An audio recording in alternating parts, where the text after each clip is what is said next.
But in our conversations with city staff, a number of other items came up, and so we included those outside the circle. And they have to do with both user experience and the ease of operations and maintenance of the system. So a desire for a really functional system that coordinates with other city operations, is straightforward to implement and maintain, and is sustainable. And then just getting people out about and exploring the parks, connecting to nature, connecting to transit. Again, a nice focus on user experience as well as what the staff need to get the system up and running. Next slide. So I'll just go through a quick highlight or a quick overview of what the project is about. There are 3 phases. So there's a discovery phase, a design phase, and then a documentation phase. So the discovery is what we've completed. So we did a review of plans and policies and documents. We went out into the field and looked at parks and trails. We met with stakeholder groups and have been in conversation with lots of city staff. From that, we developed a sign family that would respond to what we learned. We developed some mood boards that reflected how people felt about the city, identity, and things that we were inspired by. And we're now we took those mood boards and developed some concepts, and we're working on those now, refining those. And then we'll be finishing out with kind of detailed design drawings, some best practices for how the system will be implemented, strategies around implementation, that kind of thing. Next slide.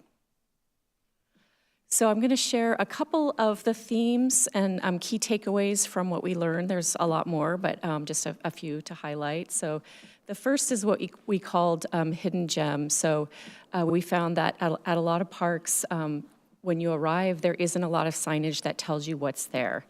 In other parks, as you can see in some of these images, the landscape or the topography hides what's there. So we've came up with this theme of hidden gems, that the parks are wonderful, but it's not always obvious what's in the park and how wonderful they are until you get into the park. So we developed some strategies in response to that.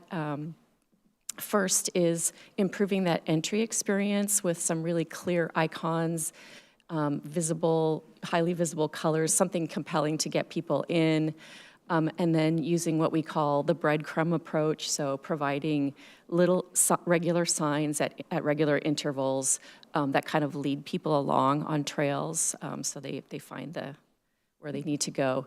And then things like maintenance, making sure that vegetation is maintained or cut back around signs to keep them visible. Next slide. All right.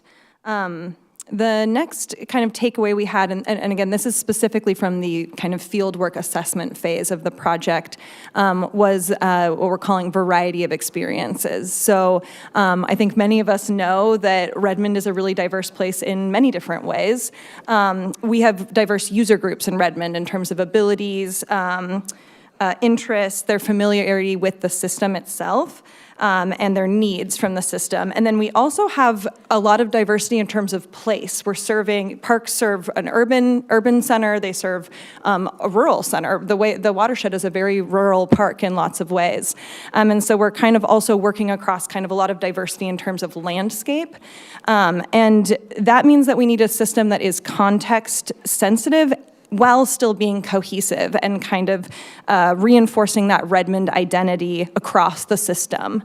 And so the implications for design, based off this kind of theme are, again, that we need context-sensitive signage based on park type and use.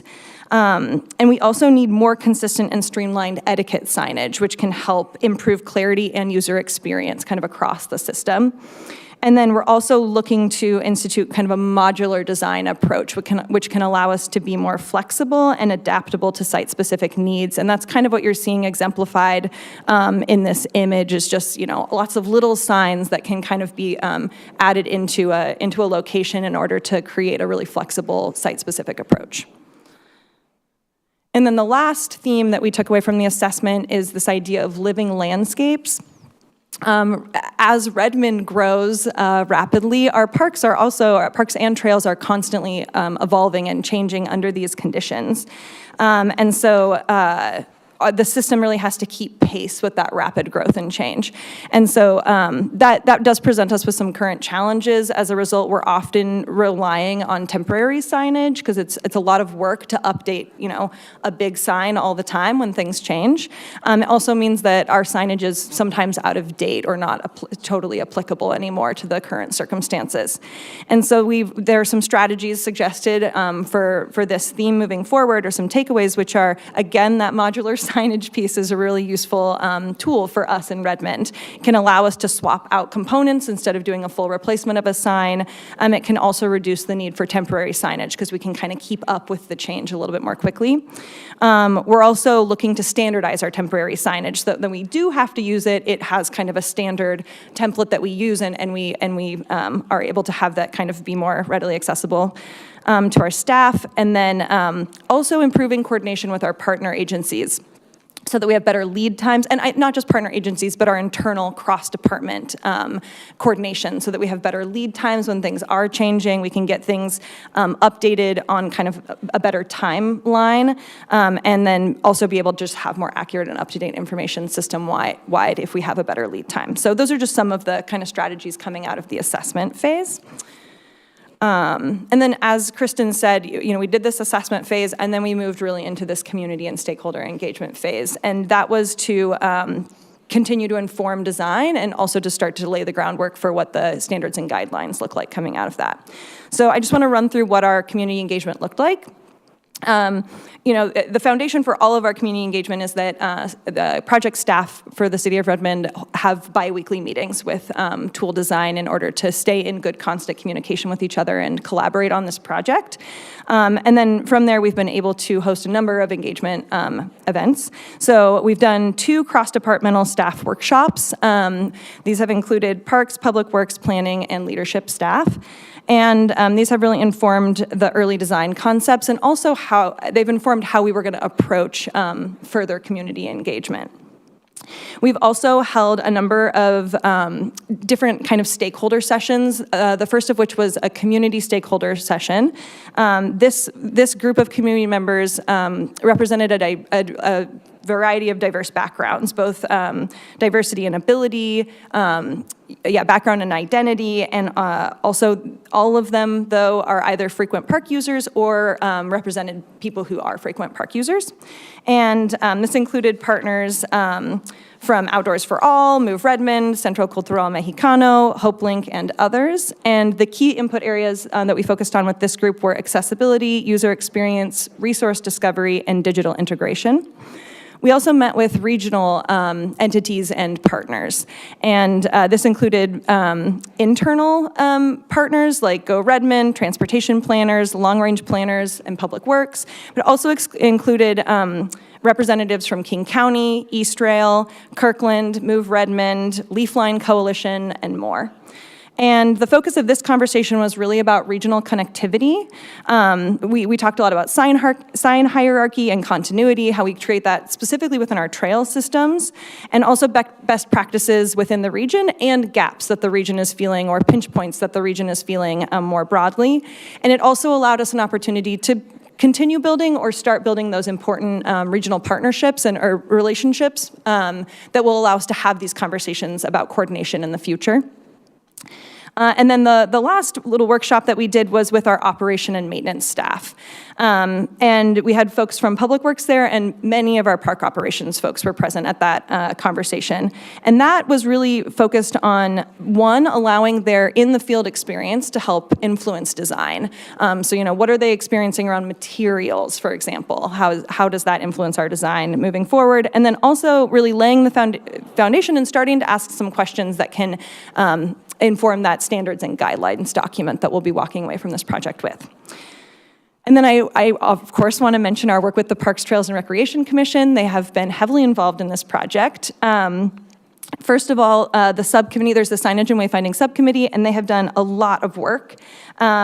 They supported the assessment phase heavily with this project.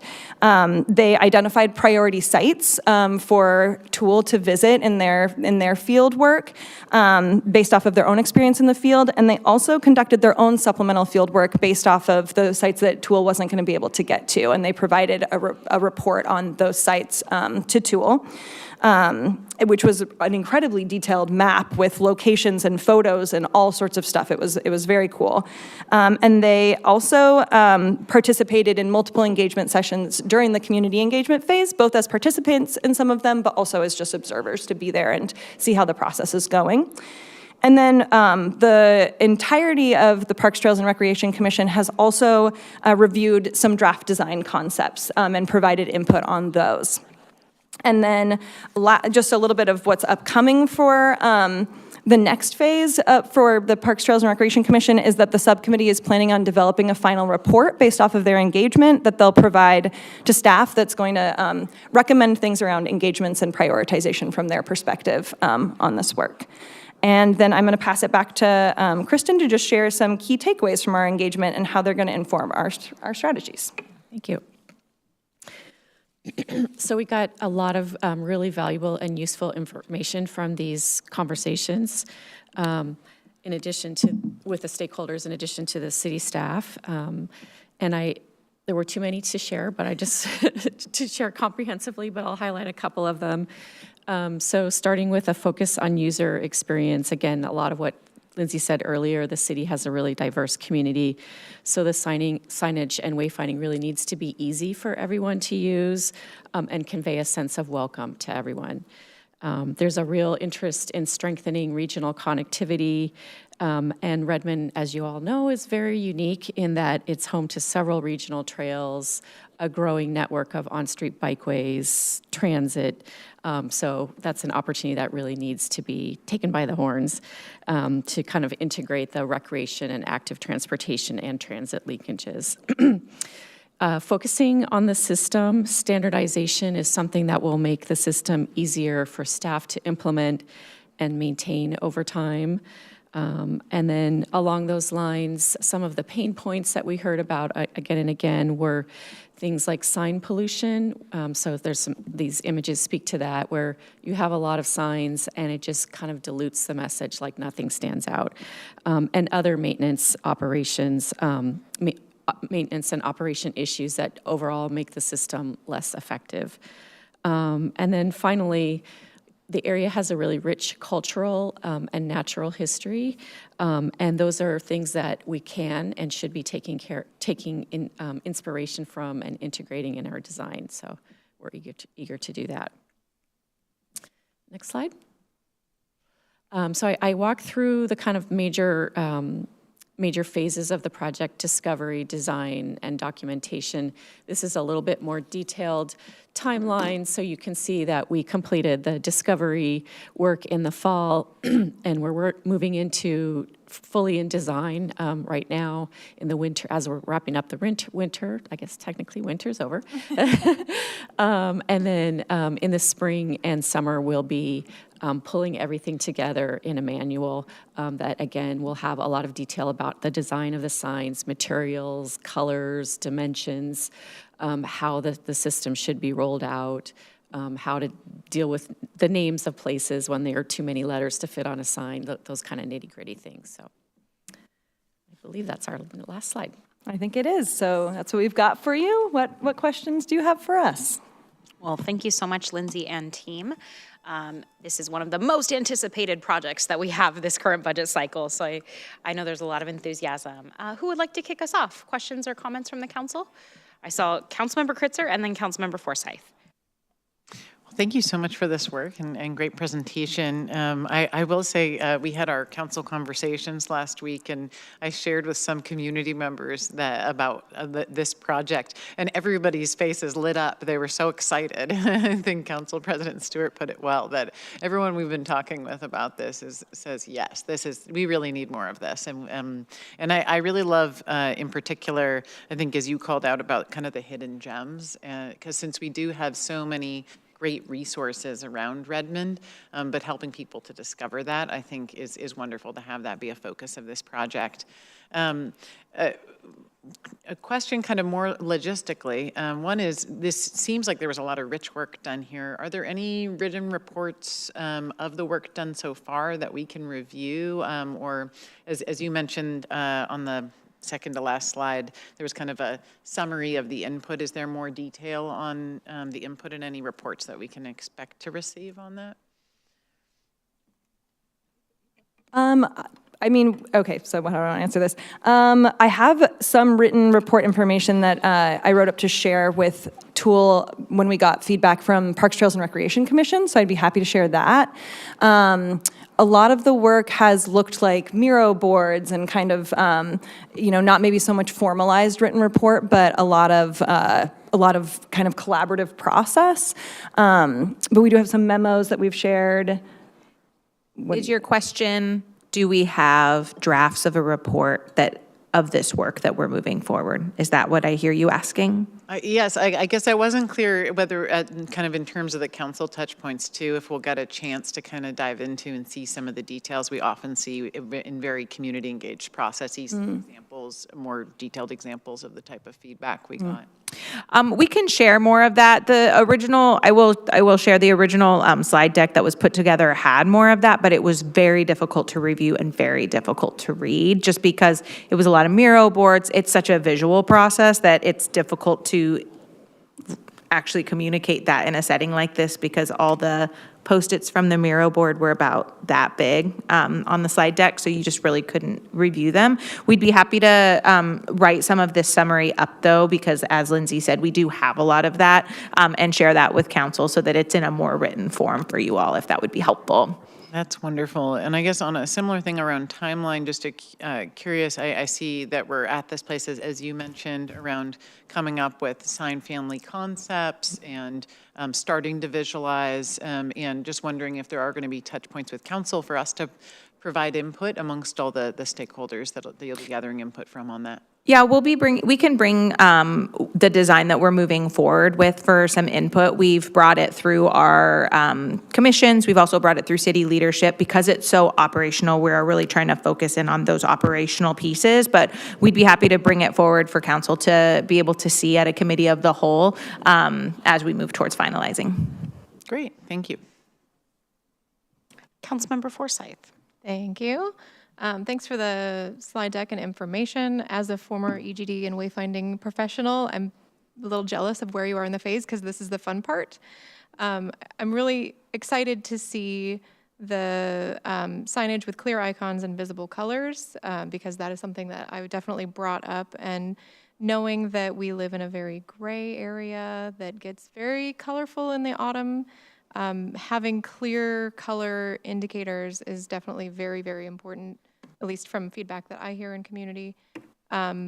Also wanted to, something that we've talked about here on council is, since we are investing in bike infrastructure, making sure that our bike wayfinding is easily readable kind of at speed, which is very challenging, so good luck. And then the only question I had was, with the maintaining signs and the modular parts, I know that technology has changed a lot since I was in the field.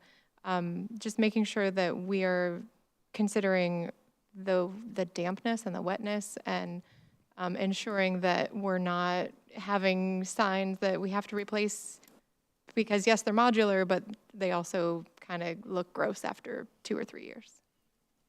Absolutely, yeah. Those operational considerations are very high on our list, and making sure that it's not going to be something that has to be replaced every couple years or becomes problematic from that standpoint. So thank you. Thank you. Other questions? Council Vice President Nueva Camina. Thank you. Thank you for all the work that has already been done on this, and especially the little wayfinding of "we are here" on that second to last slide. I appreciate that. Building on to Councilmember Forsyth's comment about how damp our area is also heat, because we're, one, changing climate, but two, in some areas it can get particularly hotter with the light bouncing off of some of our buildings, like considerably. So just something to call out. Going back to the second to last slide, and not wanting to jump too far ahead, because I know that this is after this section that we're in, is when can we anticipate starting to see some of the signs being implemented? Yeah, that is a great question. We do already have funding in the CIP for the implementation process, which is great. It allows us to dive in more quickly. I don't know that I can give an exact timeline. I think part of that is going to be getting the guidelines and standards in hand and kind of knowing, like, well, what is our prioritization? What are some of the big things we need to tackle? And ensuring that park operations has the capacity and space to move that forward. But I think we feel hopeful that once we have that in hand, we can come up with a pretty clear process and timeline for when things kind of start to get implemented. And that will be, I think it's on there, but that'll be completed this summer, and so we'll be able to kind of know what our next steps are at that point. Thank you. Yeah. Councilmember Soni? Thank you so much. We are targeting to have an accessibility, and in terms also for an inclusivity, our design standards they are also going to keep into consideration those who are having visual impairments, and maybe if there are any kind of a QR codes where people can listen. So I just wanted to ask if that will be taken into consideration. And second thing, on the similar, we are also talking about here regional connectivity. So we know that we have a Sound Transit and a Metrolink. So there are going to be the signs, and there are signs that are also, we want to have a kind of a seamless transition for people moving from outside to Redmond, so that they don't have to just, struggle reading some of those things. So what's the plan for that, or are these also taken into considerations? Just wanted to find. Yeah, to answer your first question about accessibility and inclusivity, that was also a big thing that we heard about in our community engagement process. And so as we kind of get closer to final design, we'll know more about exactly how we're hoping to kind of address those concerns that have been brought up, whether, we talked at length about QR codes. We've talked about, using highly contrasting colors. What is it that can kind of help us address some of those concerns? And that has been something we've heard and something we're planning on having a plan for. And so once we have final design, we'll be able to say a little bit more about the direction that we went. But I just know that there are many different ways to tackle, so I think we're not quite sure how we're going to tackle them yet, but it was something we heard and that we are keeping in mind. And then in terms of regional connectivity and light rail and people coming in, and one thing I will say is that I know that transportation is also hoping to conduct some signage and wayfinding planning in the near future, and that part of the hope was that this process and including transportation in this process could help it be more cohesive when down the road they do their own signage and wayfinding, and that they can build on what we've already done. So we've had transportation planners in the room from day one writing the RFP with us. So that was part of the hope with that, was that we could have kind of a cohesive citywide project. And then again, having conversations with our regional partners and discussing this kind of challenging tension point between regional uniformity and also having Redmond identity at the forefront, and how do we kind of balance those two? So that is something that Kristen and her team have been thinking about real hard as they work on where our design is headed, how to balance those two things so that people know where they are and know where they are in the region, but also know that they are in Redmond and where they are in Redmond. So I think it is a challenging balance, not just for us, but from what we heard, for everyone in the region to know how to do both of those things at once. It's certainly something we're thinking about. Councilmember Parsi?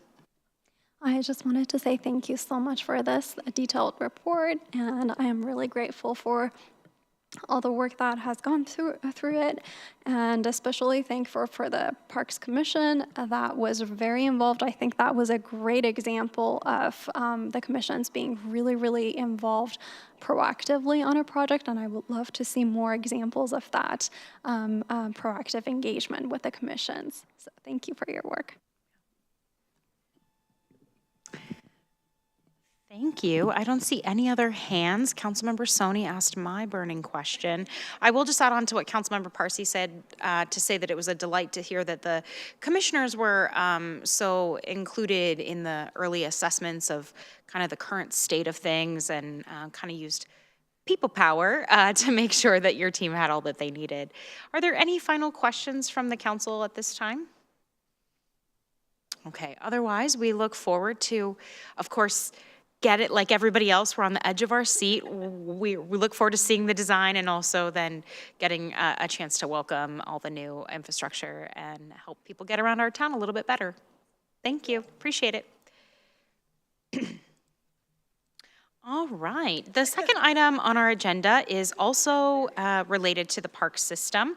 It is our 2027-2028 budget process, departmental budget overview with Parks and Recreation.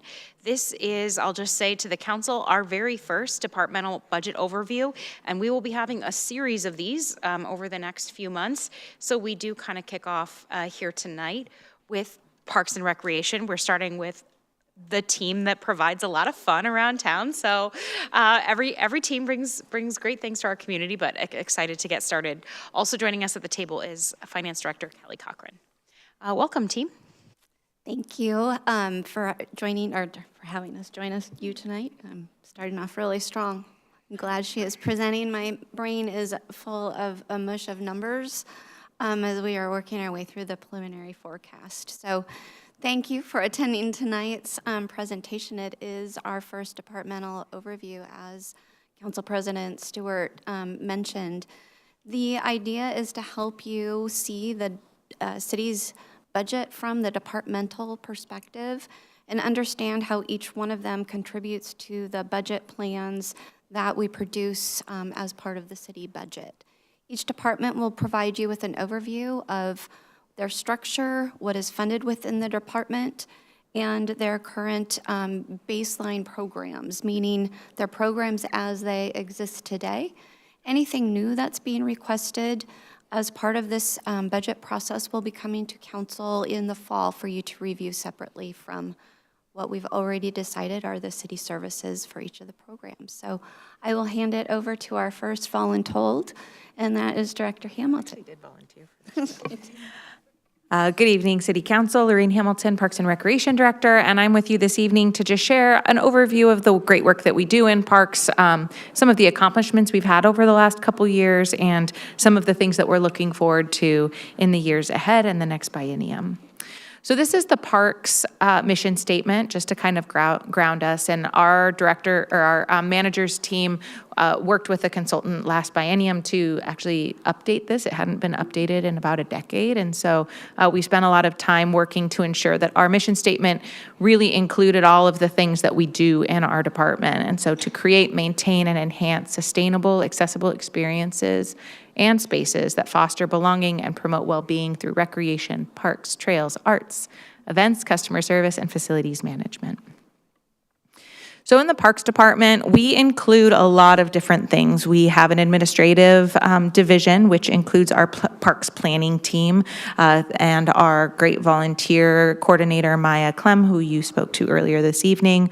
Our Recreation Division, we heard a recreation program update this evening. We've got our Cultural Arts team, our Community Events team, our Facilities, which oversees our citywide facilities. So this may be a little more unique to Redmond that the citywide facility sits within the Parks Department, but that sits in our maintenance and operations team, and we've had that team within Parks for over a decade at this point. Park operations is also the ones who maintain our beautiful parks, trails, and open spaces, and of course we also have our citywide customer service team within the Parks Department. And so we have this really interesting balance within parks of internal customer service and external customer service. And so being able to balance that work is a challenge and a joy.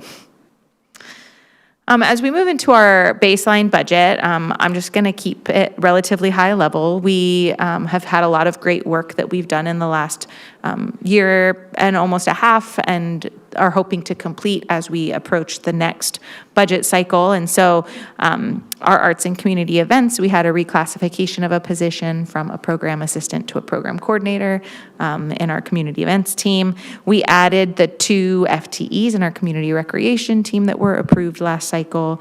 Our facilities team has remained at its baseline. And then in our parks, trails, and open space offer, there was an added FTE in 25-26. That was the facilities sustainability program administrator that we added. And then there was a reclassification of a position in there as well. And so our baseline hasn't changed a whole lot since 25-26. And looking into 27-28, it really just has the basic increases that we would expect to see as we move into the next budget cycle. As we look back at the enhancements that we had in the 25-26, we have completed most and are in progress with the rest. So we added a department administrative coordinator in our recreation team. This has allowed our recreation team to process less contracts and do more recreation programming. And so it's really added needed support to that team that they have been without since before the pandemic. We also added the volunteer and Green Redmond coordinator position, and that has just taken off over the last year or so. We are in progress with our park impact fees update, and so council, I believe, has gotten one small update on that, and we have more updates coming. And we are also working through our comprehensive recreation plan with our consultant, which council will also receive an update on soon. We had our program administrator added, which is the position that I spoke to. She is our facilities sustainability program administrator, and she's helping us meet our clean building goals and also plan for the future around sustainability. And as we look into the next biennium, there was a position that we had discussed last budget cycle, which was the program administrator over the urban forestry. So they would spearhead the tree canopy, citywide tree canopy work moving into the future. This is part of that same offer, but does not have anything park specific, so I'm going to move to the next slide. Under the safe and resilient, you'll see the park system signage and wayfinding plan, which, as you just heard, is underway and in progress, and we're really excited to see that one be completed by the end of this biennium as well. And then we had a lot of community engagement over the last biennium. We did our facility strategic plan, and that was part of our effort for the capital facilities plan that council adopted at the end of last year. And so that was adopted and amended into Redmond 2050 to get our planning for our capital facilities out to the 2050 timeframe in line with Redmond 2050. And finally, we completed community center, community engagement. This was the Old Firehouse Teen Center community engagement process over the last year or so. Our cultural arts plan is underway. You should be receiving an update about that in the next month or so as well. Working really hard with the Arts and Culture Commission, staff, and the community to push our cultural arts planning out for the next 6 years. The performance measures in parks can be a little bit unique at times because oftentimes the work in recreation, arts, events, it's so people-focused that to quantify it and put it into numbers can feel a little bit difficult, particularly for our recreation and events folks, because so much of the work that we do is about community connection and spaces. And so sometimes the performance measures feel like a bit of a stretch for us because it's also really hard to count how many people come to Derby Days. And those are performance measures we've really leaned into over the years and also sometimes struggled to quantify. And so I would just want to share that because our performance measures shift kind of a little bit every biennium as we try to tune into more and more about how do we quantify the work that we do in parks. And so this particular set of performance measures is really looking to how are people using our spaces, how many people are using our parks, facilities, and recreation programs, and being supported by our customer service. And so One of the things that we've been really proud of that Erica spoke to earlier in Committee of the Whole is how much our fee-based assistance has increased. We've done really significant community engagement around how those fee assistance tiers should be structured. How should the application process look like? And what is the maximum amount that those should be? And we've seen a lot of increase in the amount that we're able to serve.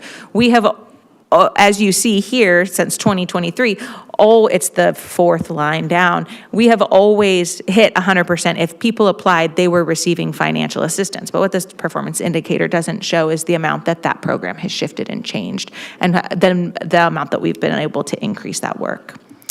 And then we also, Q Alert is our system to respond to requests from our community. We have target timeframes to respond, and as you see, our customer experience team has steadily been increasing the amount of times that we are responding within those timeframes. This one is really tied into our natural resources, so things like active forest restoration, tree canopy, forest stewards, and so we are expecting to see these numbers really shift as we go into the next biennium. Our volunteer coordinator has been on board with us for just over a year at this point, and even since then we've seen great work. But as we all know, when you're doing performance measures and like these pieces of data, it lags a little bit, doesn't it? And so I think next year we'll have an even better idea of some of the work that has been done, but the number of forest stewards that are being enrolled and the amount of active forest restoration that's happening is steadily increasing, and we anticipate to see that continue to go up. We are also really excited at the possibilities around our tree canopy and expansion in line with our climate resiliency and sustainability in vegetation management plan that we've been working on, as well as the increased work across the city in the tree canopy implementation.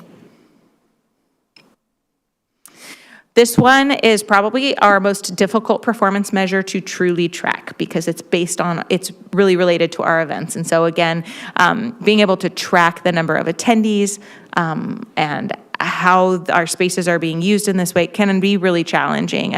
We've got some technology solutions that we're working through to be able to more accurately understand our event attendance, and yet we also are really excited at the number of events that are using our spaces, the way that we're able to fulfill event permit expectations. And then, as you'll recall, we also updated our park user fees and instituted a nonprofit rate that allowed us to continue to make it more accessible for community groups to access our spaces. We also implemented the community contractor process for our indoor spaces, which allows nonprofits and nonprofit groups to apply for recreation programming space within our community centers as long as they're free of charge for the community. And we've seen great success in being able to expand that usability with those measures. And last but not least, around facilities,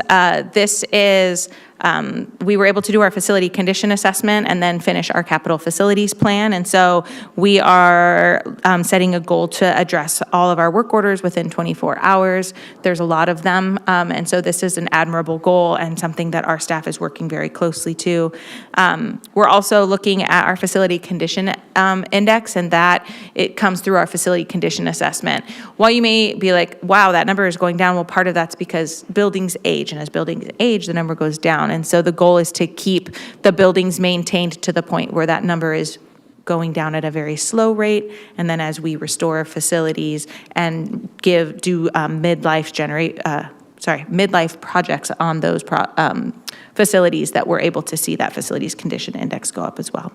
We're also continuing to work through our facilities ADA transition plans to ensure that all of our spaces are as accessible as possible for our community. 2025 and 2026 have been very busy, and that busyness has not ended, and it's kind of how we love it in parks. And so these are some of the highlights from our department. We have done a lot of work around implementing the climate resiliency and sustainability and vegetation management plan, and probably this has been one of the most exciting things to see our park operations team really embrace, increasing our tree canopy in our parks, changing out the type of turf that we're planting, being far more intentional about the native plantings that we're putting in, where we're putting them in, and how. We also reduce mowing in the summers, and we'll continue to see that increase as we move into the future. This helps us with our irrigation levels. We don't have to irrigate as much, but it also allows us to mow less and focus in other areas that continue to need our maintenance tech's attention. We adopted our capital facilities plan, which I've talked about a couple of times, the expansion of our Green Redmond and urban forestry programming, and we're really excited to see that continue. The full activation of the Senior and Community Center. So at the beginning of this biennium, we had only been open for about 6 months. And so it's been really exciting to see that facility come to life and filled with everything from our senior programs and senior lunches to they did a glow-in-the-dark pickleball tournament last weekend or 2 weekends ago, and there's a dodgeball tournament coming up. So just a lot of really fun activations happening within that facility. I'm really proud of the staff in that space and being creative and pushing their limits. It's the first time we've had a full recreation and community center that the city has owned with a gymnasium. And so it's been really exciting to be able to own that space and fill it for our community. We have charted a path forward for the old firehouse and the future teen center, as you received that update earlier this evening. We've expanded arts and events, both in different spaces. So this last year, we expanded Redmond Lights into Estera Park and look forward to continuing that type of an expansion into the future. We are completing our functional plans and our impact fee study. As I shared earlier, we completed the Redmond Central Connector Phase 3, which has been very exciting. And we adopted 3 new ponies, which is really important too. So that's one of our new ponies. I think it's Pockets. I think that's Pockets. So we get to do a lot of really impactful work within our department. Some of it does include things like ponies, but we also just feel really privileged at the opportunities that we have to connect the community. As we look into 2027 and 2028, these are some of the challenges that we see. They're actually not all that different than probably what I shared 2 years ago as we prepared for the 25-26 budget. Staffing will continue to be an issue as the city of Redmond grows. That doesn't mean that we can't chart our course forward. It just means that as we continue to look at the future and understand the needs of the community, we will continue to have to prioritize our work plans and make sure that we are putting the most urgent and important needs forward first. Workload expectations and cultural shift. This is actually related to that first one. The city of Redmond used to be much smaller.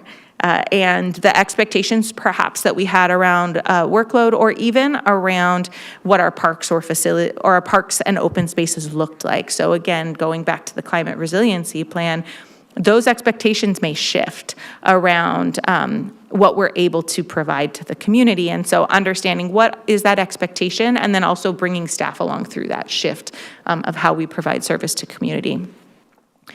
Growth and cost recovery, you might notice a lot of these have to do with the city of Redmond growing. We continue to grow, we continue needing to be able to offset some of the costs that come into the Parks Department, mainly around our recreation services and our events. Infrastructure and preventative maintenance. So we have operated for a very long time in a more reactive space, particularly in our facilities space. And our team has done an incredible job with the limited resources that they've had to provide safe and operational facilities. And yet we need to begin to shift how we operate now that we've got our capital facilities plan in place to understand how can we be more preventative and prepare for the future. And so you'll hear more about that throughout the budget process of how we are starting to move into that space and ensure that we're able to be just more proactive in those spaces. And then, of course, we've got some really major capital projects coming down the pike. We have the Old Firehouse Teen Center demolition and Teen Center rebuild. The Maintenance and Operations Center, half of our department resides out on that site. Southeast Redmond Neighborhood Park is in design right now. And so we have a lot of pretty significant capital projects that will take staff capacity to work with the Public Works Department on the delivery of those projects. And they're all really exciting projects and projects that will help us serve the community in a really major way. And it is a challenge as we continue to move into the future. With that, I'm happy to answer any questions or offer any clarification that might be needed. Thank you, Director Hamilton and Director Cochran. Who would like to kick us off? Council Vice President? I'll jump on and kick us off. Thank you for all of the information that you gave tonight. I'd like to go back to page 4 in the presentation where we're kind of going over baselines. So I just wanted to, I heard what could be the answer or definitely contributions to the question. Back on page 4. Slide 4, you said? Yes. Let me share that real fast.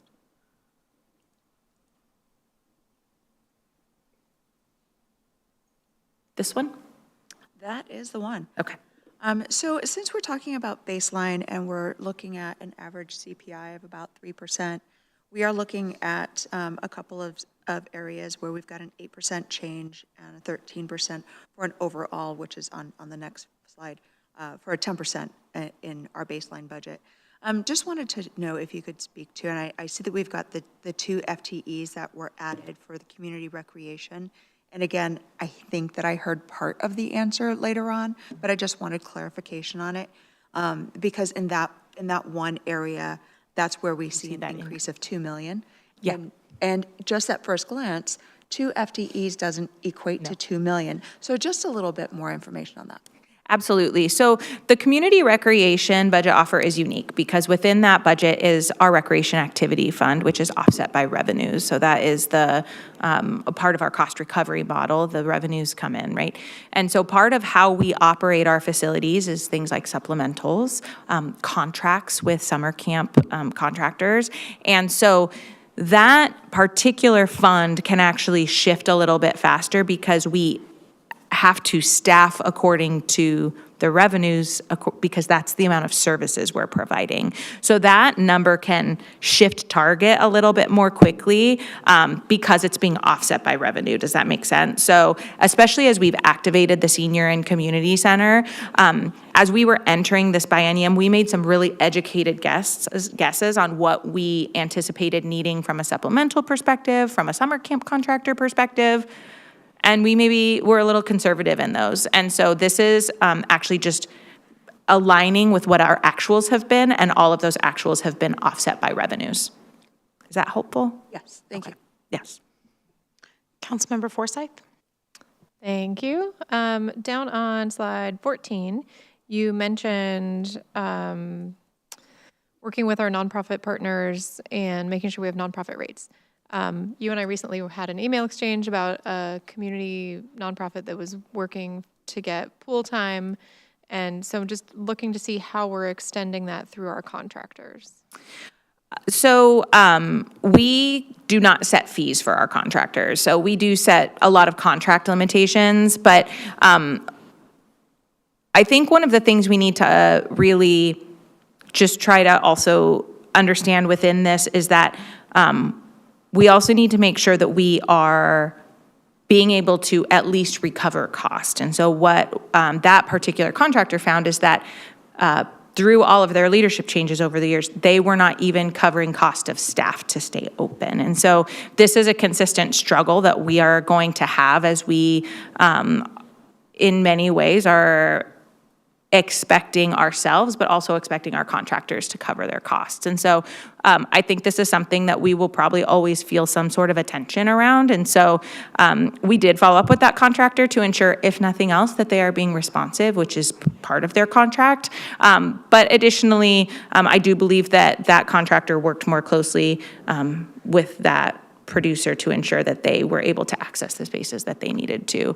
I do think it's always going to be a tension because we also need to make sure that we are being at the very least covering cost of staff, and sometimes even that rate feels difficult for some of our nonprofits. So we continue to work with them closely and doing what we can to help support, and yet there are times where that's limited. Yeah, Thank you, and I appreciate the Follow-up. explanation and the follow-up and the issue. It seemed like they hadn't raised their rates in a long time, so that made some sense. Yep. If I may, one more. Back on slide, this one should be quick. Back on slide 7 and 8, we kind of breezed over those two slides. Are we going to see those two for further conversation later? The urban forestry one? Yeah, like down at the bottom, there's some things that you were saying. These aren't within. Those are in executive, so those will come through executive. So there were just, the way that Director Cochran bucketed them was all in kind of this ESAP bucket, and so I had a couple in there, but not all of that is mine. So the department that is responsible for it will bring those updates to you I will guys. save my questions for then. Thank you. They will love them. Councilmember Kritzer? Well, thank you so much for this overview, Director Hamilton. And I just want to say to you and to our park staff that I see how much joy you bring to our community. It's really incredible, I think, especially for me with my family out in the community, to just be able to see how much, especially our parks programming, brings to so many people and the engagement that we see. And I love the metrics around kind of the amount of people engaged in city programming. And I like that we're kind of setting metrics to continue to grow that. But I really want to thank you and the staff for the hard and creative work that we often see. I'm always surprised and excited to see new parks programming come out and the kind of fun that happens there.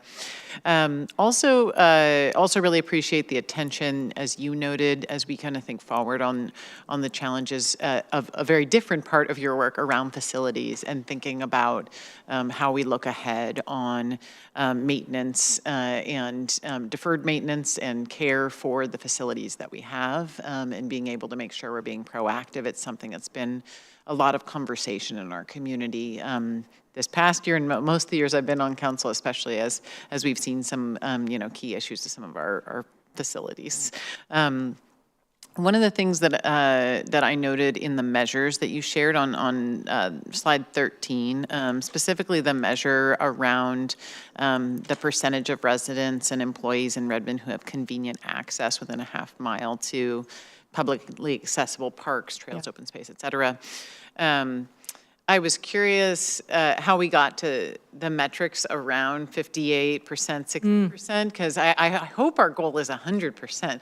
I can imagine we had to start from a reasonable baseline, but I would be interested in kind of what do we think is the timeline in which we get a lot closer to 100, and what are some of the steps that we might take, and in particular, kind of what counts as trails and open space, since I think one of our discussions in the past has been being a little bit more creative about ways in which we can create those types of recreational facilities. So curious to get your thoughts on that. Absolutely. So this indicator is actually, this is a national best practice for parks and recreation agencies. We have widened ours a little bit. Most agencies only do city-owned, but myself and city leadership felt that was really limiting. We've got Marymore down in Marymore Village, and if we were to build a park within a half a mile of that, I don't think that would necessarily meet a need, right? And so being able to look at the other really great amenities that we have to ensure that we're meeting the needs of our community. So this is a metric that we have tracked in our park plan actually for a lot of years. But this last park plan update, we did a far deeper dive into the GIS, like the data around where these reside. And so we have a walk shed, and the map is in the park plan. I'm happy to send that on to you all so you can see it. And what you will see when you look at it is pockets of white. And those pockets of white are where we don't currently have that half a mile access. Some of those areas are really industrial areas, and so they're going to be a little bit lower on our priority list, but some of those areas are areas like Overlake, where we're seeing that there are some parts of our city that simply don't have the same access to parks and open spaces. The way that we continue to try to address that is by being creative with the ways that we provide those amenities. So things like Astera Park, which was a public-private partnership to build that park in lieu of park impact fees. We have conversations with developers about those on an ongoing basis, and that comes down to balancing the needs and making sure that it is a truly publicly accessible amenity that meets the need of that community, as opposed to, simply another open grassy lawn that doesn't provide as much public benefit. I think every park system has the goal of that number being 100%. I don't know of many that are, just because there's so many aspects to it and so many intricacies. And so Southeast Redmond Neighborhood Park will help increase that access, and so we'll see that number increase as that park comes online. But exactly when we're hoping to be there, I don't think I could answer that. You will see in this next budget cycle an enhancement for updating the park plan, even though it feels like we just updated it. It's coming back around every 6 years. And so I think that's a good question that we could explore in this next park plan update is what is a reasonable path forward on that number increasing?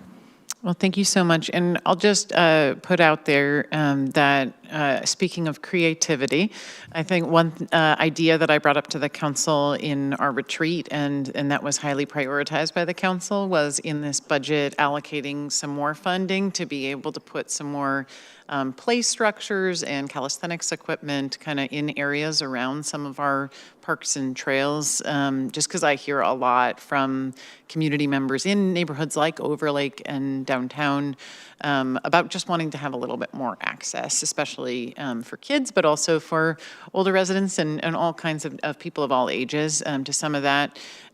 So there may be some, I would just say some operational considerations in terms of implementing that, but look forward to more conversation on that. We understood from the mayor that there was some interest from you on things. Yeah, this is an item that we continue to talk about because some of it is CIP level and some of it's not, right? Some of this is operational level. And so one of the things that we've really been looking at is more linear park amenities. So if you go through major cities, like my family took a trip to Chicago, and if you're on the Riverwalk in Chicago, they have linear play structures along the trail. And so those are the types of things, and those are actually the types of challenges that I was speaking to on that last slide. We're changing the way we think and changing the way we do things, having to get more creative with the work that we do as we urbanize more and more. So definitely an active conversation, both within our staff, but also with our commission and the community. Thank you. Councilmember Soni and then Councilmember Parsi. Thank you so much, Director Hilton. This is slide number 10. For community center, community engagement, there is almost difference of 40 to 41%. And I'm just, now this was because for the community center, community engagement, and we know that we are also going to have a Old Teen Center coming soon in future. So were there any key community takeaways or lessons learned that could justify this difference? And maybe if you can explain, why this, between the budget and the actual, how was this big difference, and, how we can be prepared for future when we are planning for Old Teens, the new teen center? Yes, good question. So as we plan for the new teen center, that community engagement will be folded into the design contract. And so it won't come forward in the same way as this particular enhancement came forward. This budget line actually ended up including two pieces of community engagement. And the first one was the teen services engagement process that we did to really try to understand what services were needed and where. And then there was the very specific Old Firehouse Teen Center engagement. Both of those took more capacity and more staff resources than we had anticipated.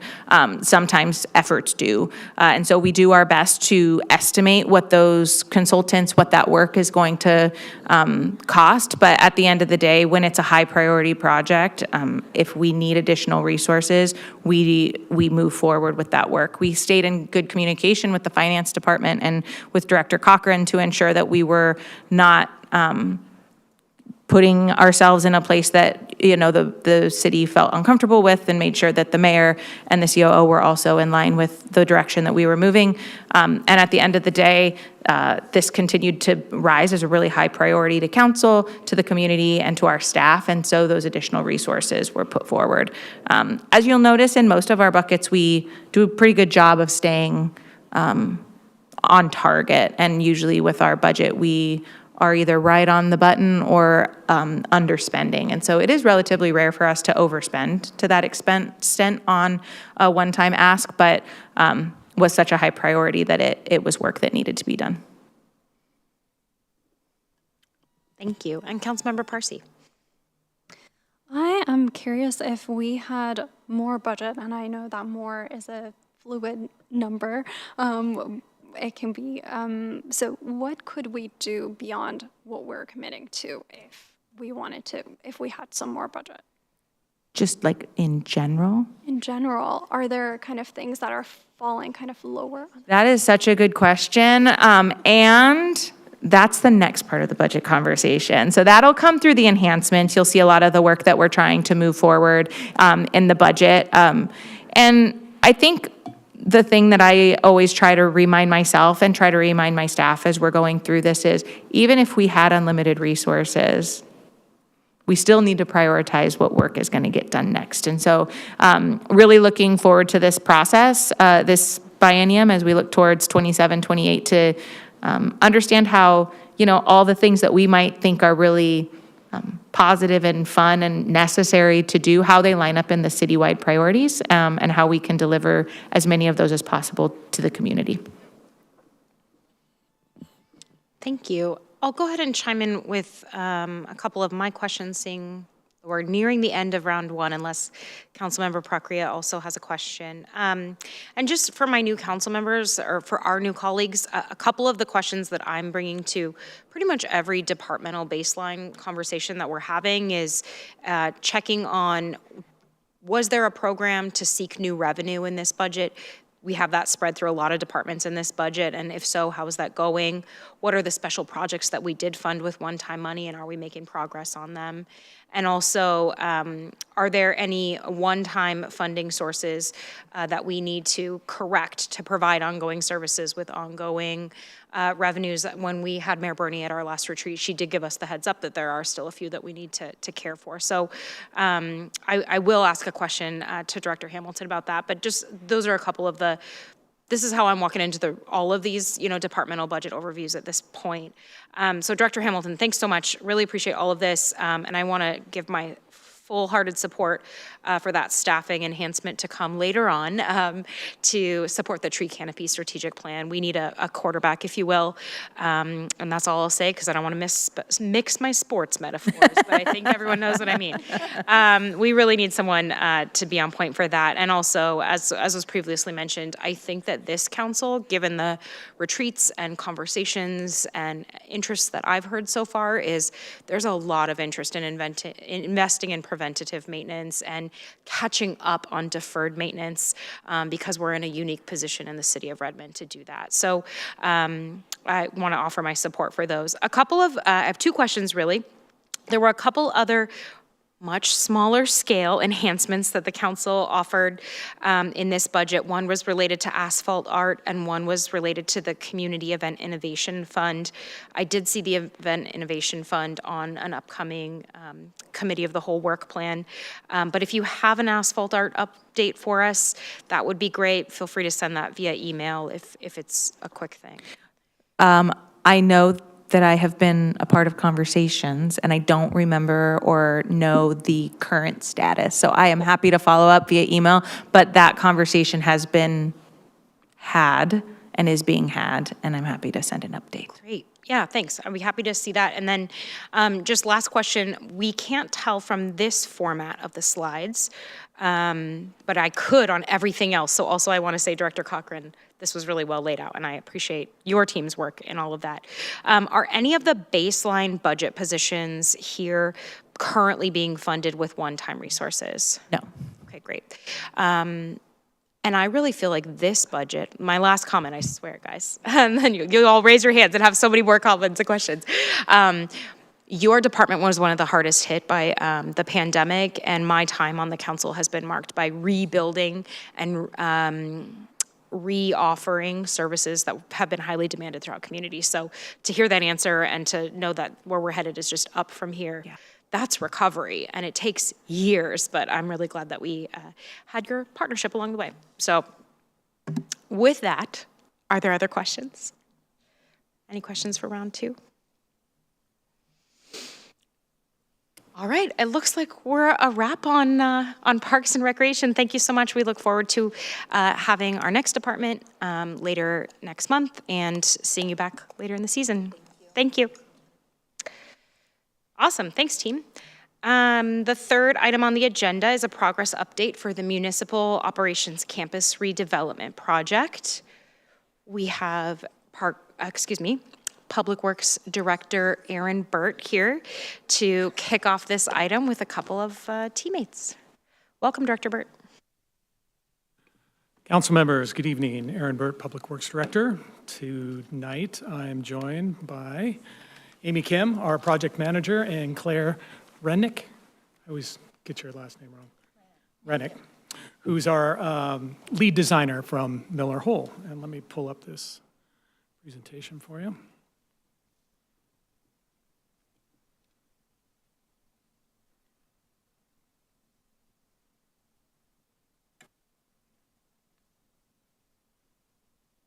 Just a second.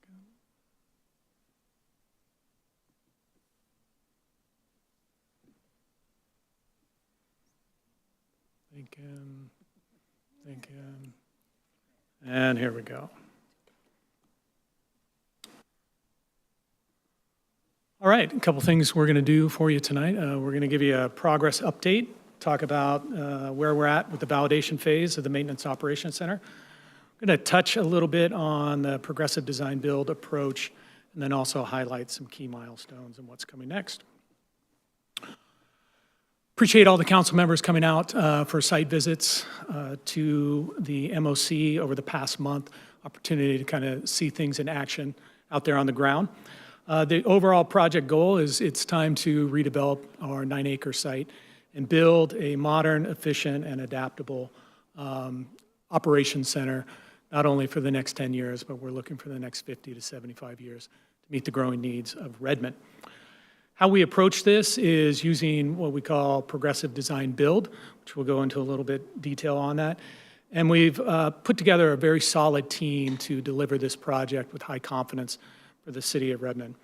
We're under contract with Concertus, who acts as an owner's rep for us in our engagement with the design build team. Concertus has large experience in progressive design build. And then also Miller Hole, Lewis Crutcher, and Stantec as the progressive design build partners who were the firms selected to build this project. All of them have extensive experience in this field and are well-renowned, not only in sustainable building, but also innovative building techniques and delivery. And as I mentioned, we are in the validation phase. And with that, I'll turn it over to Amy, and she'll talk you through what that is and where we're going. Thank you, Director Burt. Thank you, Director. Thank you, Director Burt. And there we go. Good evening, Council. We thought it would be helpful to just really touch lightly on the progressive design build process. I know thank you for the questions that you gave us during the committee of the whole meeting. That was really helpful. It helped our team to kind of think about the project and the things that we were putting in this presentation. But we did visit you back in about a year ago when we were onboarding Concertus, and at that time talked about the progressive design build delivery process in detail. And then we also came back to you in the summer and gave you an overview, and then that was when we were about to launch into validation. So we laid out some key milestones that we were predicting at that time. So thank you again for the question. What I did want to emphasize was some of the advantages that we were already seeing as a team as we're deep in this process. Again, I know this is our first progressive design build, but the advantages that we're really seeing is this early collaboration. And I know Claire's sitting here with me today, Duncan, representing our design team, and then our builder team. Lewis is also helping us kind of go through this process together, but really the collaboration has been a key thing for us. So less surprises as we go through the process, and then getting real-time feedback both on the design and the cost element. So those have been the really key advantages that we saw in this process. Just want to also emphasize that this process, you're able to work with the design build team from the beginning, and then we work on the design, and then we really move into the construction when we agree on a scope and a budget together. So, next slide, please. Oh, thank you. Okay. So, one of the key advantages of using the progressive design build is this flexibility on looking at different options and design solutions. And so that's one of the things that we did. In here, you can see that we started with 4 different options for our site. And that was because when we went through the master planning phase, we went through the programming, and then we realized that our site is actually a little bit too small to fit all of our programs that we actually need for this MOC. And so we looked at 4 different site options, and what you're seeing here highlighted is sort of looking through those different options with different factors, such as, what about the cost? What about the schedule? What about the flexibility? What about the operation efficiency? And then with those different lenses, we were looking at what is the best value for the city. And so we started with a 4 option and then kind of started to filter that to find that these 2 options really provide the best value for the team. And so with these 2 options, there's 3 coordinated sort of work streams that we're working through. We're looking at different site options right now, or doing our site evaluations. And then we're also looking at a dispersed operation approach, and that's because on option 1, it's really going and rebuilding on our existing site, which would require that our existing staff would have to be dispersed during the construction period, and then they would move back into our original site. Option 3 now allows us to acquire a new site or potentially lease a new site for a very long term, but that would not have any kind of dispersed operation involved. So to evaluate these both options, one of the things that we had to do was to look at what is it going to take us to do dispersed operations, and Claire's going to be talking about that a little bit. And then the third work stream is just developing our baseline MOC project.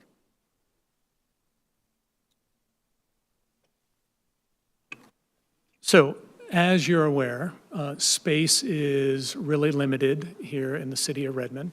There's not a lot of 9, 10, 12-acre parcels available for purchase off the shelf. So on this map here, you see the MOC project. The council has also taken action for the purchase of the Pacer propane property, which is just under an acre, right down the street from the MOC. We looked at and are looking at a couple other options. One, we engaged in some discussions with the Lake Washington School District about a parcel, what we call the South Cadman site, there at the bottom of the map.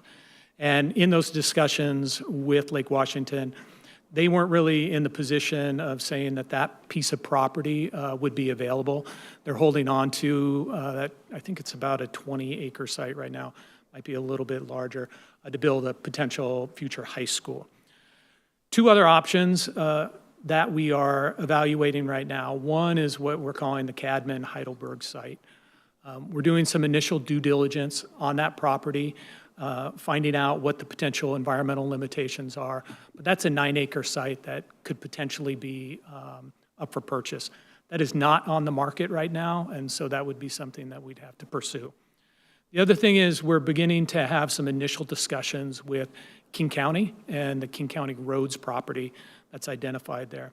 That's a 22-acre site that King County has for road maintenance operations here in the northeast part of the county.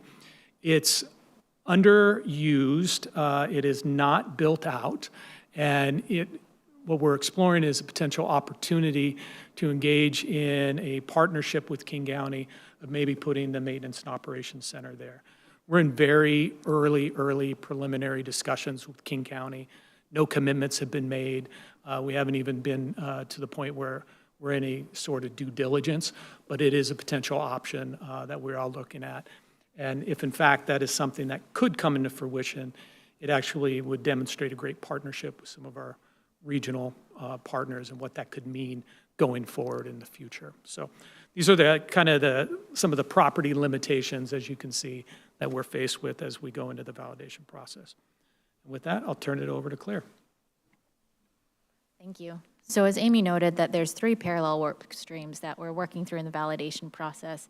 Director Burt just described the site acquisition study, and 2 of the others that I'll talk about, 1, dispersed operations, and 2, developing the baseline MOC project. So in order to facilitate construction of a new MOC at the existing site, we essentially have to vacate and wipe the slate clean. So that means that we have to pursue enabling work that allows us to relocate and enable continued services of the Parks and Public Works MOC staff and services that happen now out of the current campus. We took 2 approaches to this, looking at a centralized approach where we were looking at lease potentials for locating a centralized dispersed operations temporary facility on 1 co-located site, and then a dispersed operation approach that included a decentralized strategy, utilizing only city-owned sites. So what we found is that utilizing city-owned sites had significant cost savings in what would essentially be the elimination of a pretty large lease cost component.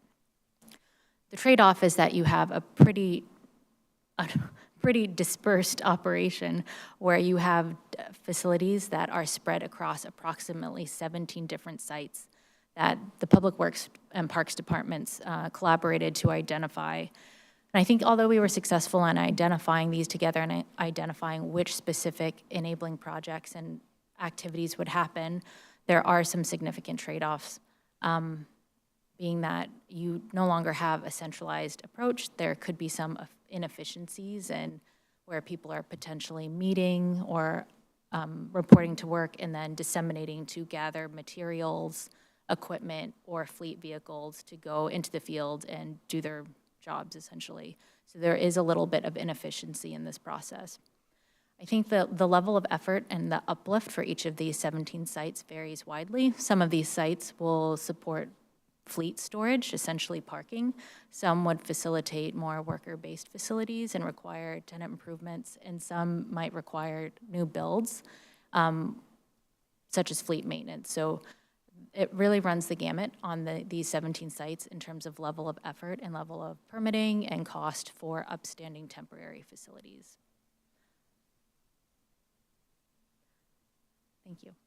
So at the same time that we're looking at dispersed operations, we're also needing to move forward the baseline MOC project. And by baseline, we mean what does the MOC project look like on the existing site?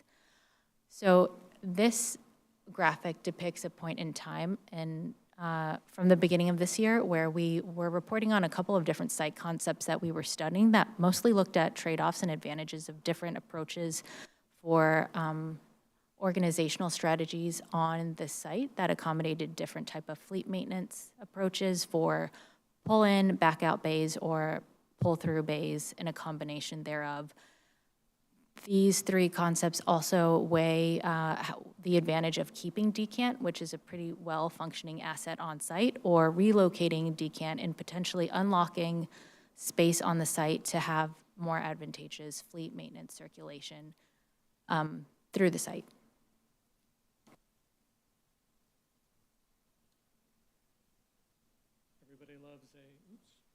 Everybody loves a timeline, and so here we are in the validation phase. Our next step is to come back to council with a recommended option for us to move forward. Either rebuild on site or to seek a outside site through site acquisition. What that's going to entail is, as part of the progressive design build processes, we are going to come back with a contract amendment to our original contract, and basically that's the authorization where the council is supporting this next step of the project as we move into what we call the phase 1 design permit coordination. And that then provides us the funds to move forward with the design and permitting process. During that process, then there would be several touch points with council talking about the design process, challenges, opportunities that we're seeing during that. We anticipate being anywhere from an 18 to 24-month process to get through design and permitting. And then the second phase is we come back with the contract amendment. That's where we have an agreed upon contract price. And as a reminder, in that price that we come back to the council with, That is the all-in price that the design build team has stated that they will build the project for. That has their profit motive in there. It's accounting for the cost of construction, and any cost overruns over that contract price is on the contractor. It's not on us. So we still have some work to do. We're looking to get validation from our design build team within the next month, our validation report. We have some options, though, that we still need to pursue about potential site acquisition. If we pivot and move into a site acquisition direction, or if something ends up panning out with King County, we may come back to council and say we need to extend that validation period, probably by about 3 or 4 months, because we need to do some additional due diligence on those sites. But right now, the team, as mentioned both by Claire and Amy, they've been working very well collaboratively. For example, on Tuesdays, they're down at Miller Hole. We bring in the whole team. They call it the big room. They get together. They're talking through systems. They're identifying issues. They're identifying roadblocks. And they're beginning to kind of shape the direction that we're going to go. And it's all based on collaboration and information exchange. So with that, that's the end of our presentation. Happy to answer any questions that you might have. Thank you so much, team. Really appreciate it. And for the council, I'll also note that over the weekend, we received a detailed memo from Director Burt and team regarding some of the other questions that came up during our last committee touch on this topic. Are there any questions for the team? Councilmember Parsi. Would you be able to follow up in a future meeting about this criteria for choosing, kind of evaluating the sites? Sure, I'll start on that and then I'll turn it over to the team. So we understand that if we go into a dispersed operations mode, there's going to be a cost involved in that. What we want to do in any of the approaches that we're seeking is to minimize disruption in the operations. If we pull off site because we have to do a rebuild because of the constraints, so that essentially pulling everybody off, wiping it clean, and then coming back on the site, that gives us the opportunity probably for a shorter construction period. We may have an even shorter construction period if we can find a site that's vacant right then. We'll balance the cost trade-offs, because if we find a vacant site already, we may be able to make some design choices that end up saving us money. For example, we may not have to build a large parking structure, which saves money. But that also would mean that we'd potentially have to build a brand new decant site. That's an added cost that we hadn't really originally accounted for. So it's just going through that combination of evaluating what those trade-offs in cost and time will be. Anything else on that? Just regarding the question of coming back with the criteria that we'll be looking through evaluating other sites, I think a couple of the things that we're looking at are just environmental impacts, critical areas, developable area, as critical areas have significant impact on the developable area. All of the sites are pretty close in proximity to each other and to the existing MOC, but there are some advantages in terms of just the site-specific conditions. And so we have a lot of great information already on the existing site, but there would have to be due diligence, as Director Burt mentioned, on any new sites that we would want to pursue seriously. Okay, Council Member Nueva Camino, Council Vice President, and then the other side. Thanks. Thank you. Thank you, Director Burt. Amy and Claire, great to see you again.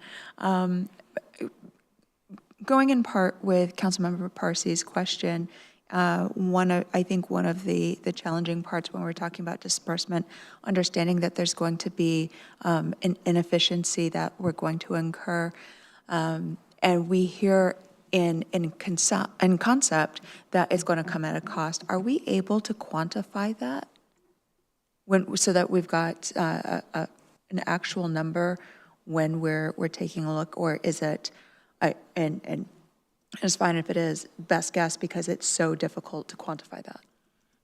So the team did a really good job in identifying 17 to 20 dispersed operation sites, knowing that there are certain key functions that we'd need to replicate at an offsite location, for example, temporary fleet maintenance. That is a hard cost that we'd have to account for. What does that fleet maintenance look like for that operational period? We haven't made that determination yet. So the team has been able to put together some rough cost buckets of what dispersed operations are, but we haven't fully validated those yet. But when we come back for the validation and the next step, we would have that cost information in there that we have to factor in to the total project budget, which means that potentially reduces the money that we'd have for the build out of the MOC. Councilmember Forsyth? Thank you. Popping back to slide 6 in the same general conversation, maybe I blinked and I missed it, but there's the Art Hill off to the top left of that slide. Can you just expand on what the thinking is there? Yes, so right now on Art Hill next to the City Hall, it's a vacant lot. So one of the things that we looked at is what kind of use could we put on there? Could we use it as vehicle storage temporarily for 2 years? Could we put some travel trailers on there and use it for office space, something along those lines? But I'm hearing temporary uses. Temporary, yes. Love that. Thank you. That's what I was seeking. And then sliding down, this was a big presentation with a lot of decision points and a lot of unknowns, so very much appreciate all of that. If, when you come back with your recommendation, I'd be very interested to hear, we've talked a lot about that decamp facility and how solid that is, but we also have an opportunity. So if you, when you come back, you could also, with your recommendation, have it informed by if we could monetize that use of that current facility or the use of the new facility and what that would look like. Yeah, absolutely, and that's something that we're already looking at. Thank you. We'll go to Councilmember Kritzer and then online to Councilmember Procria. Thank you. I was just wondering, since a couple of my questions were asked by my colleagues, I was just to clarify in terms of, as we're looking at some of these locations that you highlighted, are we looking at them both for option to buy or lease potentially? And the lease would be that we lease it while we develop our existing site? Or are some of these only a purchase and actually build on that site? So, for example, on slide 6 that has the map there, we've identified that Lake Washington School District up off of 95th has a vacant warehouse next to a bus barn. So we've had some discussions with them about the potential use of that site as part of the dispersed operations. So that would be a lease component. In looking at the Cadman or the Heidelberg site, that would be a purchase more than likely. Yeah, and just to clarify, I was thinking about the Cadman or the Casey Roads ones. Are those just ones that we're looking at for actual purchase, or would we potentially like move everything in a consolidated way as a lease on one of those sites while we developed our existing site? We're having some of those discussions right now with King County as part of our larger discussion about the use of that site. Could it be, if we go with option 1, could we use that as a dispersed operations site? I don't have a full answer on that yet. We haven't broached that with the Cadman site in terms of a potential lease. We're not at that stage yet, but it is something that we are considering. Okay, thanks. Thank you. Councilmember Procria? Yeah, thank you so much for the presentation. I had 2 questions. The first one was very similar to Council Vice President Nueva Caminos on if there was any way to quantify some of the inefficiencies that were mentioned in this presentation. If there's any way to follow up on that, that would be amazing. But my second question, which I want to ask right now, is just specifically about the King County Roads site on slide 6. That slide 6 was just mentioned. Is this, I guess, what is our potential exposure to leasing the site from the county if this is something we are leasing, or I see both boxes ticked for lease and purchase from for Casey Roads. Yeah, I guess what is our exposure with the county? What does a relationship with the county look like for that particular site? Thanks for that question, Councilmember. Still too early to talk about exposure or options. We're just beginning those initial conversations with the county to see about what kind of relationship can be built or what could that long-term relationship look like. But it's definitely something, if we are able to develop that relationship, we'll be bringing back to council for a concurrence, because any option would need council action to move that forward. I see. Okay. Thank you so much. Thank you. Councilmember Soni? I have actually two questions. So first question is, we are talking about taking a current project baseline. So in terms of the metrics, have you thought of what metrics we will be able to collect right now so that we are able to see the performance later? And my second question is, when we are talking about, it's like the relocations, so will there be any impact because of any technical delays, maybe on citywide water or traffic? I know Council President Nua Kamina has also asked about the inefficiency, but specifically with this, will there be any fallback mechanism or plan B for any of those delays or impacts? Councilmember, could you repeat your first question?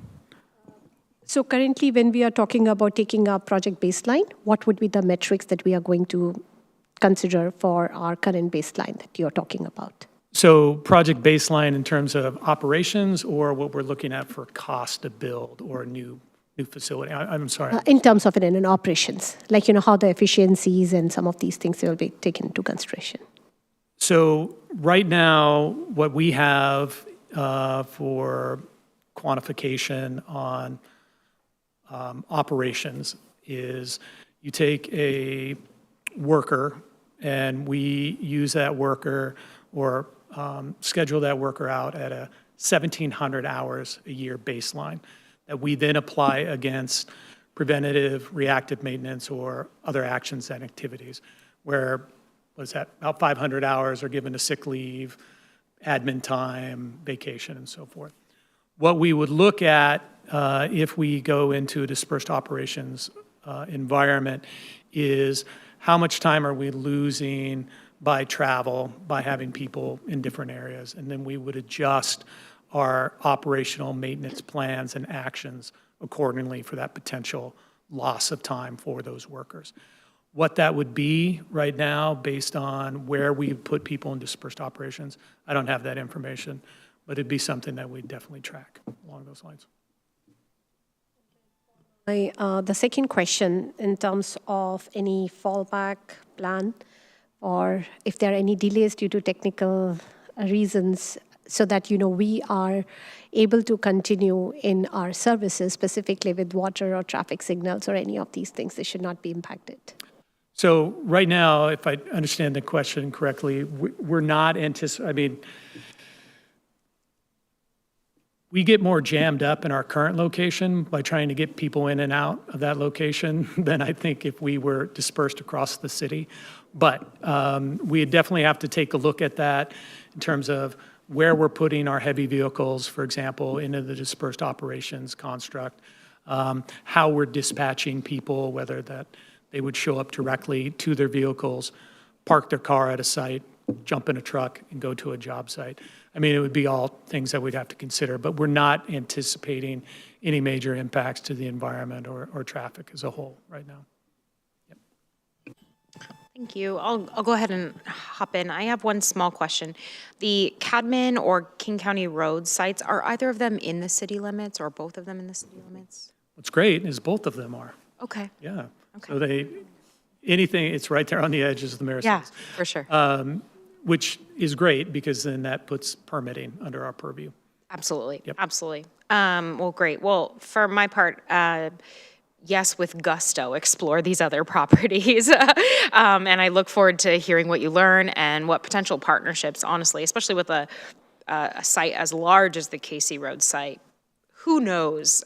So I look forward to hearing more. For me, as always, I want the MOC to be a great place to work.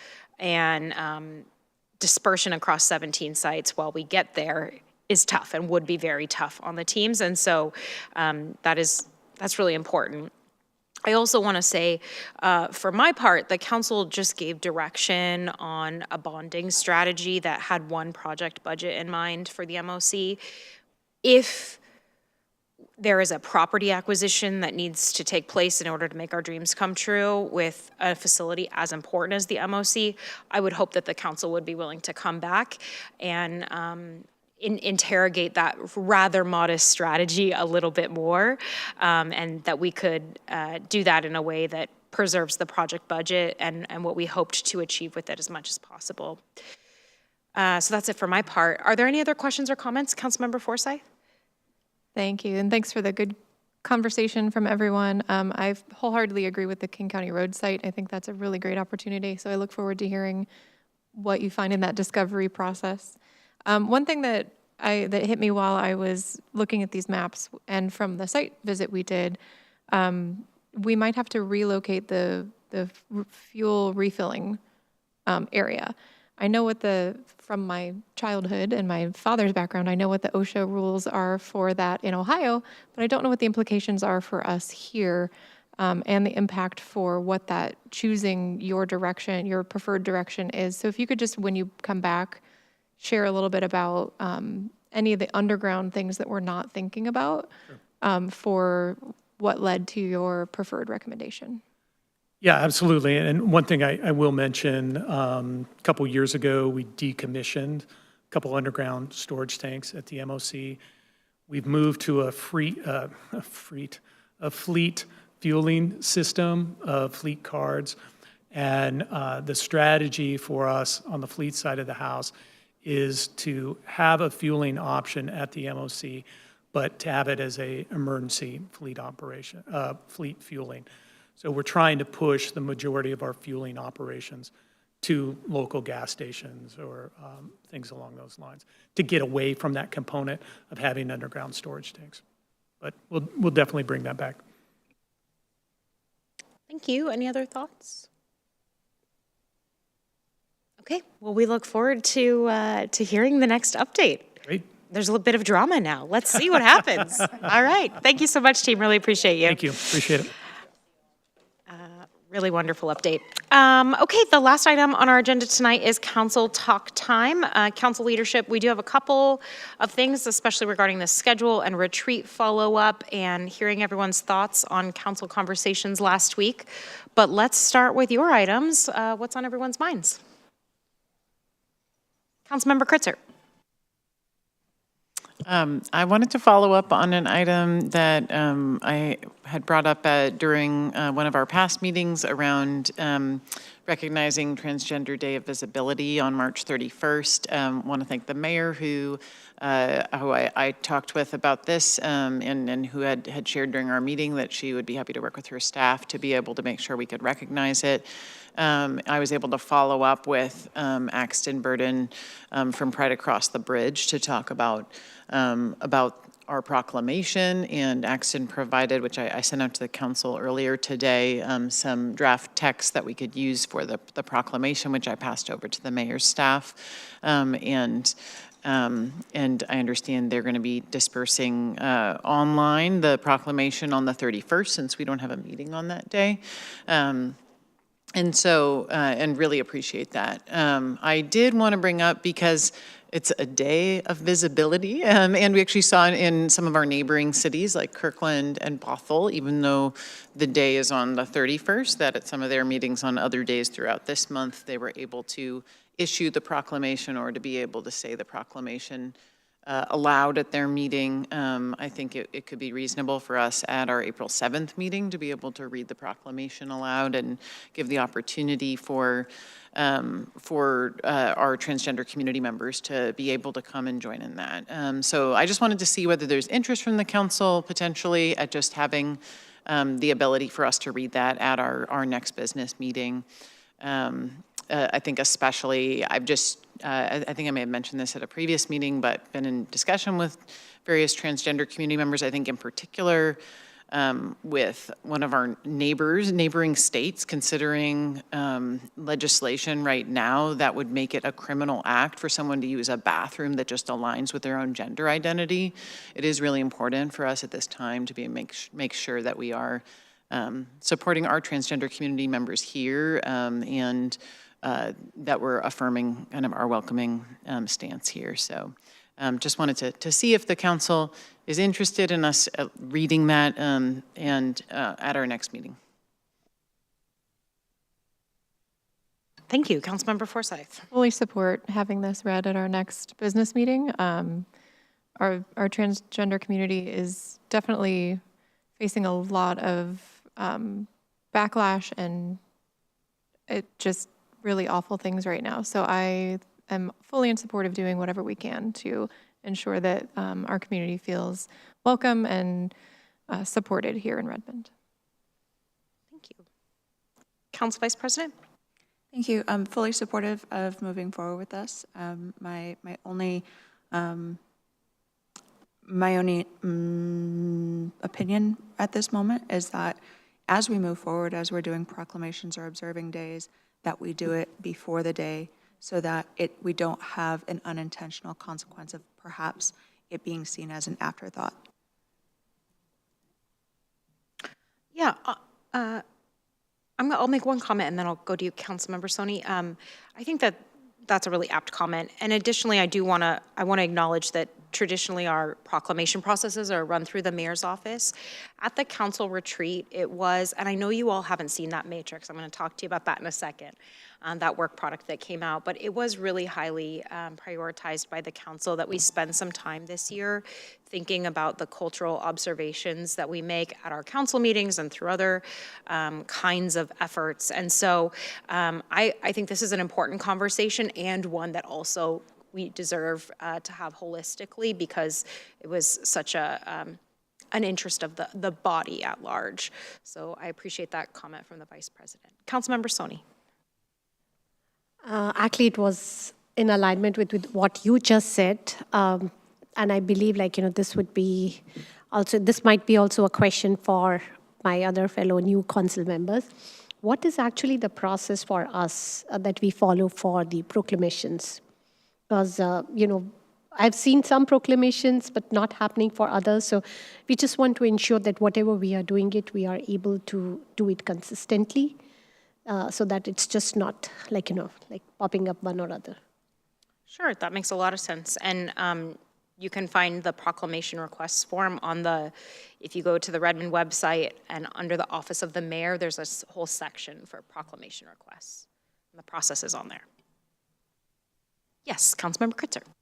Yeah, and I would like to note that part of why I was expressing appreciation for the mayor and working on this request is that I know typically with these types of requests for proclamations, we try to do them much more in advance, and her office works on that. And I know we'll look forward to, and we have our robust DEI staffed up, being able to also work on more of these as well. So I just felt like this one in particular, and because we've also received public comment from commenters that have asked us to do more to support our transgender community members, I think it was just something that kind of came to mind as something responding to that and seeing the opportunity for this time that comes up, this particular day that comes up once a year. I do look forward to us looking more holistically at this, and I think we do have some good examples of neighboring cities that kind of do a process at the start of the year to be able to look through the different types of proclamations and days they want to recognize. And it is a function of the mayor, but it might be nice for the council to be able to share input into that process. Oh, thank you. Councilmember Parsi. I fully support it, and I'm also curious if there's budget that can be allocated for actually hosting an event or doing something more than just a proclamation to bring people together to have a celebration for the transgenders and also for cultural holidays that you mentioned.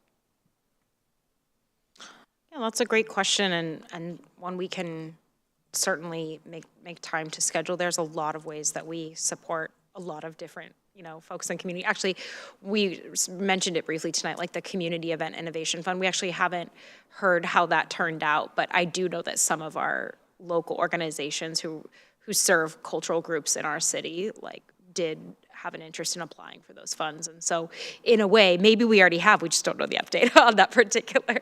But yeah, that's a great question. For my part, I do support the action and moving forward, and I want to just remind us all that last summer we adopted Resolution 1605, and that was a visibility and support resolution resolution in support of our trans community. And we have a few sections in that resolution that call on the council and call on the city to take action. And I believe that this delivers on sections 5 and 9 of that resolution. Another piece of that resolution that I'd like to move forward, and kind of in the spirit of Councilmember Parsi's question, is we called on ourselves to hold ourselves accountable to holding more community conversation and space for this community and the impacts that they are currently experiencing. So with that, Mayor Bernie, did you want to chime in? If you would like, you do not have to, but if you'd like to. Okay. All right. Councilmember Forsyth. Just adding on to the resolution we did, we also last year gave some of our council contingency funds to Pride Across the Bridge for furthering this work. So just want to call that out as well. Yeah. So it looks like there is direction, and what council leadership can do is we can, as we work toward agenda setting for the next business meeting, we will work with the mayor's office on this, and also be working with staff on, especially our legislative coordinator, on getting you all back, getting all of us back, some information following the council retreat, which includes us having a conversation about next steps on a bigger conversation on this topic. Great. Thank you, and thank you for bringing this item forward. Are there other items for council talk time? Council Vice President. Thank you. Just a quick update on the Alternative Crisis Response Subcommittee. As we were asked to start bringing these where we're at back to the council. So I did reach out to get that scheduled with the subcommittee as well as staff. Last, we were waiting just on some data from the county. So checking in on that, and hopefully we will be able to get that information back and have had a chance to meet before our study session that's currently scheduled for April 28th, which will do a budget overview that we did similar to Parks today for fire and police. Thank you. Appreciate that. Okay, I'll go ahead and open it up. Are there, would anyone like to give any feedback or share their thoughts on last week's council conversations? Thank you all so much for being there and engaging with those really in-depth conversations. There was a great crowd that we had up at Redmond Middle School. Any feedback for the group? Benefit of the group? Councilmember Soni.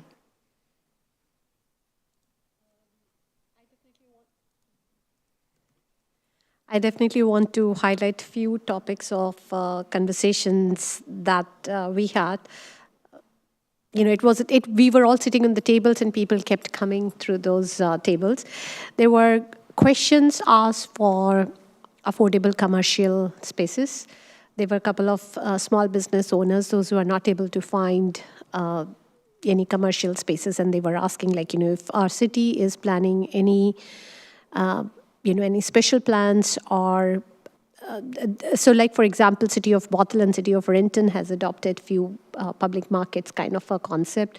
So they were asking if our city is also planning to do some of those things. Some of them, they also give us some feedback on Red Link. Like, one couple was there and then they said they are in the downtown. They have tried a few times and it would always say if it is less than 1 mile, they were not able to book Red Link. So they just wanted to get some more of those feedback. And in terms of, like, definitely people are looking out for more coverage. In terms of a reliability, if they're booking, if suppose they have to drop their kids to school in the morning, or there are some of those things, can they totally rely on Red Link as of now? So definitely explain it to them that we are still working, like, this is a kind of a good testing that we are doing it right now. And we are collecting all your feedback. So if there is any more feedback, people can come forward and provide us some of those feedback. Those were kind of, and then we had couple of community members, those who wanted to, they were talking about couple of, like, for example, the civic education that City of Bellevue is doing. So they were just trying to bring some of those feedback for our city. So just some of these things that I collected. And Great, thank you so much. And if you need help from any of the directors to answer any questions, feel free to reach out. You can also work with Logan if you need help routing any questions. I also was very impressed by the number of Red Link users that were in attendance and already had very detailed feedback.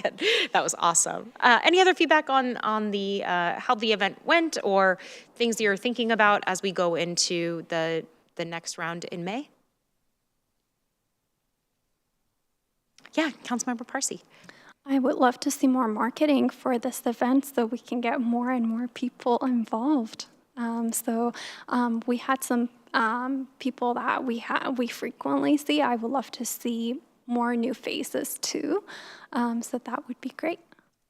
Great, and if you wouldn't mind sending council leadership your ideas around that, that would be really helpful because we can check in with the comms team.